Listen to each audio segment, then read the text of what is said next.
Hey, this is Michael.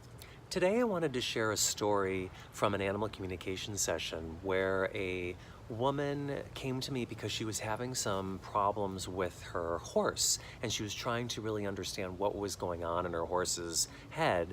I'll call the horse Magic. That's not the real name, but just to change the names out of respect of privacy and confidentiality. So the woman was riding her horse Magic, and out of nowhere, Magic threw her off his body. And she was completely shocked and devastated. This had never happened to her before. She had always trusted Magic and was devastated. And fortunately, she was not hurt. She had a bunch of bruises, but she was completely freaked out and did not want to get back on and ride with him. And she just was filled with so much tension and fear. So she was wondering if I could connect in with Magic to find out what was going on. And so when I connected in, what I felt, first of all, was that there was this, I was seeing an image of a big puzzle, and then a piece of the puzzle was being removed, and Magic feeling a lot of sadness from this removal. But then I was also, Magic was showing me this like cloud. It was a cloud of tension around the woman, and which obviously, you know, she had said that she was living in fear that she would get thrown from the back of her horse again. But Magic was showing me that there was this fear and sadness that was kind of enclosing on the woman even before she was thrown off the back of Magic. So that's what was leading to this. There was, Magic was feeling a lot of tension and sadness, and almost like the walls were closing in. And Magic was showing me that he was just like, you know, get off me, but also wanting to snap her out of this. So I asked her if any of that rang true, and she said yes. But then what I was hearing from Magic was, I kept hearing very clearly and vividly, sacred closure, sacred closure, sacred closure. And I was like, I have no clue what this means. So long story short, she goes on to share with me that she has two children, two sons, and her older son, who is very close with Magic, had passed away within the past year, and they never had a funeral.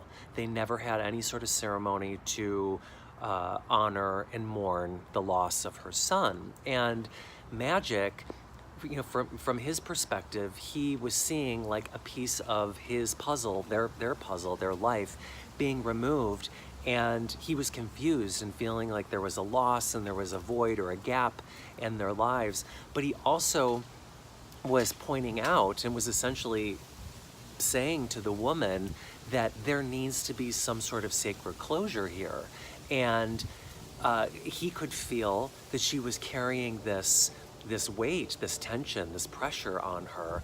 And she went on to admit to me that she had felt that way. She never made the time, never got around to organizing a funeral or a memorial service, and she meant to do it. It just hadn't happened, and they wanted to do it the right way, and life kept moving on, and it was really weighing on her. It was a deep burden. So Magic was feeling this, and Magic throwing her off his back was Magic's way of giving her like a wake-up call.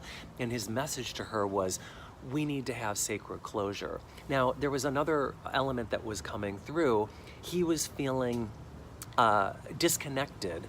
He was showing me like a disconnection from another horse. So I asked her, I feel like there's another horse on the property that he is really connected to and he can't get to. Like, I'm seeing like a separation, and it's like he's trying to plug in to this horse. That's how I was seeing it, sort of like a plug reaching out, trying to plug in, and he couldn't. It's like he needed an extension cord to plug in. And she said, yes, there is another horse, but they had never met. There was another horse recently brought on the property, but they were worried that that Magic could be a loose cannon or a wild card. So she was reluctant to have him interact with this new horse. But what I was feeling was that Magic really wanted to connect with this horse. There was some deep connection there, and energetically they were already connecting and communicating, but they just needed to be brought together, and that this could really help Magic mourned the loss of the older son. And the older son used to always, he was really bonded with Magic. He would always come down and take Magic riding.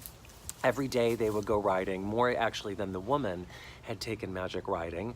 And the older son who passed away would also go down and would talk to Magic a lot and would read to Magic. And the woman said that she felt that Magic was like a sounding board, or just sort of like a grounding force, or a place, a sacred, like a safe space for the son to go and just share his thoughts or his feelings or whatever in privacy. She never knew what they really talked about, or even what he was reading to the horse, but they just had a really strong bond. So this is why Magic was feeling even more of a loss, because there was a connection there.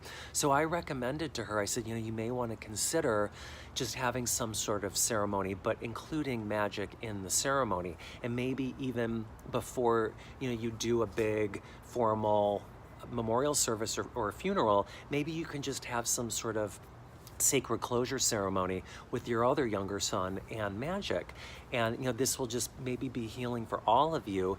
And I had a feeling that it could really ease Magic's tension. But I said it's also important for the woman to let go of the fear and anxiety that she was holding on to about being thrown off the horse again, because Magic was picking up on that, and it was just contributing to all of that cloud that I mentioned Magic was seeing due to the weight of loss of her son. So she listened to me. She said she'd take that advice and see if she could put it to work. And so what happened was, she followed up with me at a later date, and she told me that they did in fact have a little memorial service with Magic and her other son. And they had flowers and music and pictures, and surrounded Magic with photos of the son. And they both, the woman and her other son said a few words. They had this very nice, beautiful, formal service just within themselves. And no friends or family or catering or anything like that. And she said they all were like, she was crying, her other son was crying, but it was a real release. And she said she could really feel Magic energy shifted. There was like a dissipating of energy in that ceremony from both her son's perspective that's living with her and her own. And she not only that, but then she also brought together the two horses and introduced them and put them in stalls next to each other, and she let them interact. And what she saw was Magic just completely shifted. His energy was so much more vibrant and happy and calm. And it got to a point where she finally felt comfortable, and it hadn't even been very long. It was probably like a week, I think she said, or maybe 2 weeks later. She took Magic out for a ride, and she took my advice to do some meditating each day and holding a vision of it going well, of being calm and centered and peaceful and fluid and flowing together, having a beautiful ride like they had always had in the past. And so she really focused on that vision through meditation each day, leading up to getting on his back again. So she took him for a ride, and it was great. She said everything was peaceful, and they reconnected and they bonded, and she felt that was really a way for her to cut her cords with the fear and anxiety from being thrown. She was able to let that go. So I found that just wild. The sacred closure really, just struck me. And so she said that she's going to move ahead and have a formal funeral with friends and family.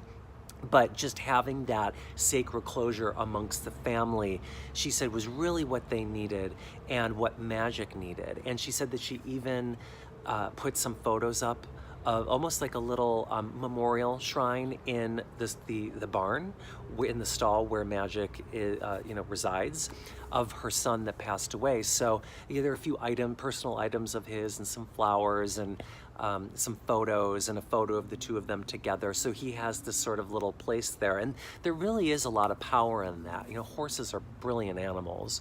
Their souls are just so profound and deep. And from Magic's perspective, that definitely was healing and what was needed, honoring the son who had passed.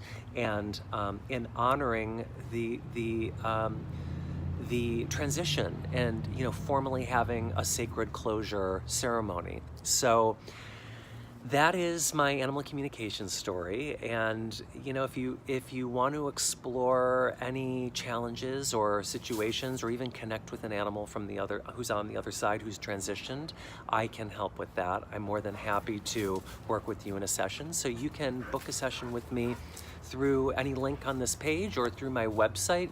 And I encourage you to, if you're watching this on YouTube, feel free to subscribe to this channel or like this post, and follow me on Instagram and Facebook. And I wish you all the best, and I hope we can connect at some point one-on-one soon. Take care.